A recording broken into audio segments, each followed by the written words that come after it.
All right, welcome back, everybody. We are here with inside linebackers coach and defensive coordinator Peter Sirmon ahead of the Week 4 matchup against Florida State. We will go to Jeff Corrado for the first question. Yeah, how you doing, Peter?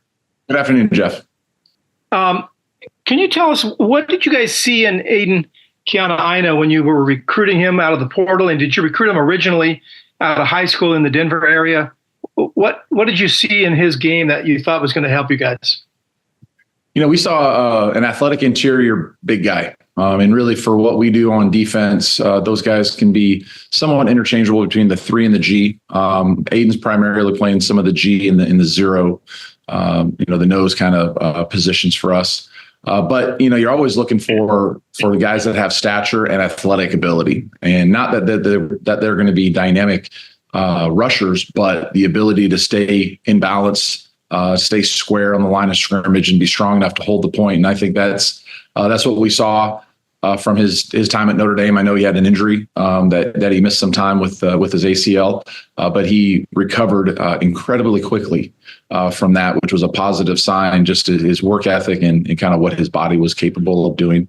And to go all the way back into the high school, Jeff, I would have to double check. I would have to ask the recruiting guys and Coach Browning what our level of interest in the recruiting was him coming out of high school. You guys have a number of transfer guys. He's about as productive as anyone you've gotten out of that group so far. Has he been better than you thought? I think he's been exactly what we thought. It's because I hate to say what's better or, if somebody above standard or below the standard, but I think he's been, first of all, he's been available. He's been productive when he's been on the field. He's made some impact plays, and those are, that position in particular is a very hard position for the public to see impact plays. But as you review film and understand the impact and the implications of having a person like that inside, it really starts. I guess it's probably cliche, but from the inside out, the closer you are to the football, the stronger you have to be, and the harder it is to probably get graded publicly. But internally, those guys are doing a nice job inside. Thank you. Go to Jim McGill. Hey, Peter. With a certain segment of Cal fans, you kind of got labeled as a conservative coach on defense. And this season, we're seeing something a lot different. Is this type of defense where you have the tools at each level to execute what you want, sort of the style you'd like to play, ideally, a more aggressive pursuing defense where you're taking it to them instead of reacting? Well, that's I think you're always trying to do two things. I think you always have to identify what you're attempting to stop within your conference, within your opponents. And then the second objective is, what is your team? What are the positive traits? What are the things that they can do well? And I don't know if it's conservative. I would have said of the mindset with what we had, what ingredients we were working with and who we were trying to defend. I felt, at the time calling the games, I thought that was the appropriate attack to what we were trying to do to win the games. As we've continued to grow, I think philosophically, I continue to grow as a defensive coach. I've been playing a lot of football. I've been coaching a lot of football. However, I think I would like to look at myself as somebody that can learn, somebody that can adapt, somebody that can be open to new thoughts. And the collection of what we're doing on defense has been a group collection. I feel I'm surrounded by a lot of really good assistant coaches here. Obviously, we have a very, very strong defensive-minded head coach, which is a great resource for me. And as we've built this team and added some new parts, we've grown a little bit in what we call and how we coach it, and in some other ways that we kind of attack the week. And just switching gears a little bit, Florida State has struggled on both sides of the ball to some extent. If they are on their game, if you see them at their best, what are you expecting from that team? Well, really at every level. I mean, the first thing that I always peek at is the offensive line, and they're extremely experienced at the offensive line. And the size and the ability to move people is definitely there. And then you surround that with skill guys that have really, really good talent.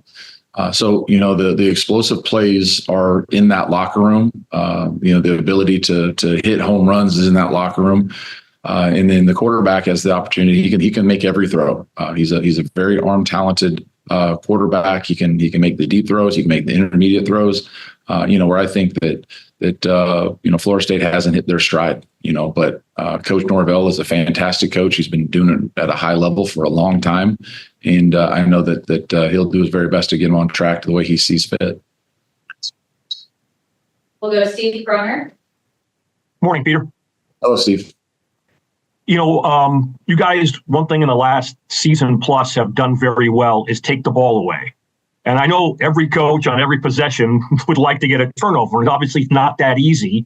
And if you had one game where you got 5 turnovers, say at Auburn, maybe it's an aberration. But when you've played 17 games and had as many turnovers created, there is a trend. How much of that is coached? How much of that is the players' innate ability? How have you guys been able to take a ball away so often over the past 17 games? I'm a big fan of good players. I'm a big fan of players doing what we ask them to do. So, the blend of what we do defensively, taking the ball away is 90% the players and 5-10% of the coaches. I think as a coach, your responsibility is to get the guys prepared to make plays. And I can go back, it's probably 1997. I was playing in college at the time, and we were not playing exceptionally well on defense. And we kind of went through a philosophical change, I think about 3 games into the year. And when you're learning something for the first time, the amount of mental capital that it takes to do it is 100%. However, as you develop and you build and you have a foundation, you have an understanding, the mental capital to perform, to play your technique continues to minimize. And I think what that does is leave open space for attacking the ball, for seeing the ball, for be able to recognize the tips and the clues of splits of down and distance, because your 100% of your energy is not being forced just into, okay, where do I stand? What do I do? But it allows you to grow as a player.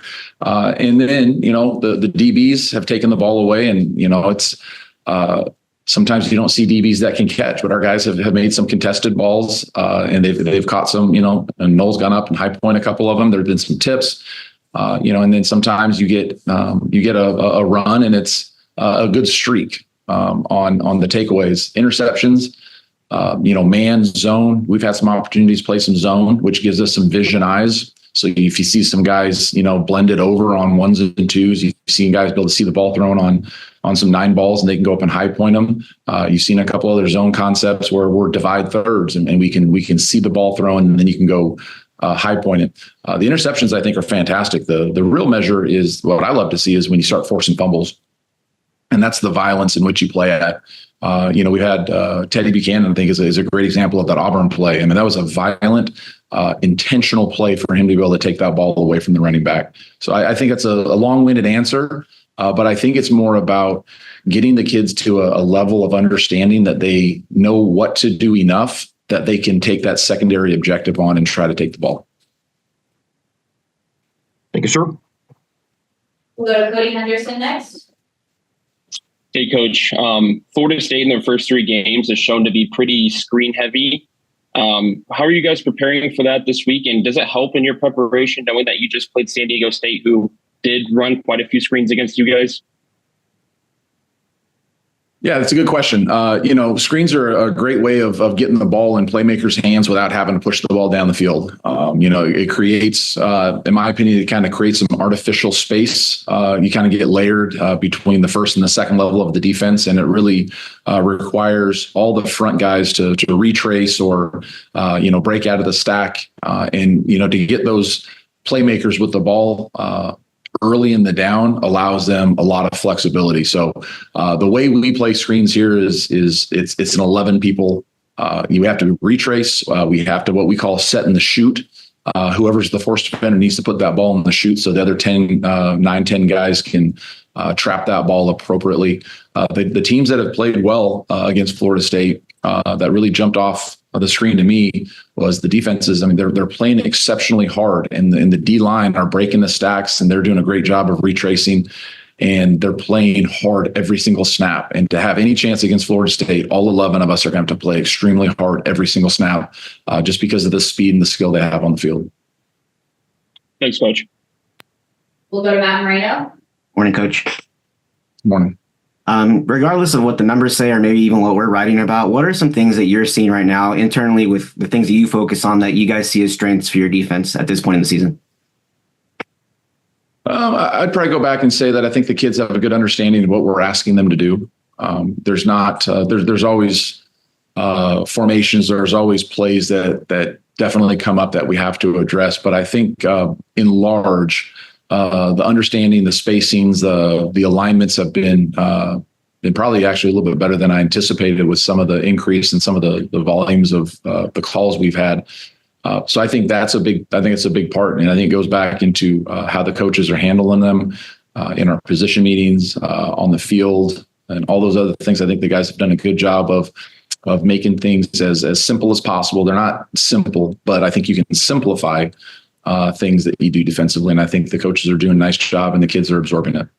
And then ex-Carlton had a productive performance, last week. How would you kind of rate his season so far, especially with, not having Reese out there? I've been really proud of Xavier. Xavier is an extremely physical player, especially in the run game. He's a person that, as you study us, sometimes you can see run game going away from him because of where we stand him on the football field. But he's made some plays in the run game. He's been a hard guy to block in the run game. We play him out, from a 9 to a 6 to a 4. So he's got quite a bit of versatility. And then he's had really good production of playing some of the snaps and outworking the blocker and getting some sacks and getting some additional production that way. We'll circle back to Jeff Verrado. Noah Williams, from the time he was in UNLV till the 2 years with you guys, has obviously taken the ball away a lot. Can you explain what his skill set is that allows him to do that? What makes him such a good player against the pass that way? Well, Noel enjoys some strong physical characteristics. He's got good length. He's got good height. He has really clean ball skills. You saw the kick return, against Davis that he ended up scoring a touchdown on. So he has a good natural feel for it. I think he has really good balance. He's off. Like you rarely see Noel on the ground. And then I think, he's had the opportunity to high point some things, to outcompete some of the receivers that he's had. And I think this year you're seeing a much improved version of Noel. When he first got here, we were extremely excited about what he was. I think he has continued to really surpass that from his first year to his second year here. The way he handles himself on the field, the way he's preparing himself, the way he's taking care of his body, I'm extremely proud of that he is seeing those results, because he's really pouring in to himself and pouring into being the best version he can for the team. You guys have obviously sent a lot of DBs to the NFL to see a guy who has a chance to play on Sunday. Absolutely. He, he has cover ability. He has, he's more than a willing tackler. He has ball skills to return kicks, and he's got nice stature. So I think he's definitely somebody that has that opportunity to continue to play after us.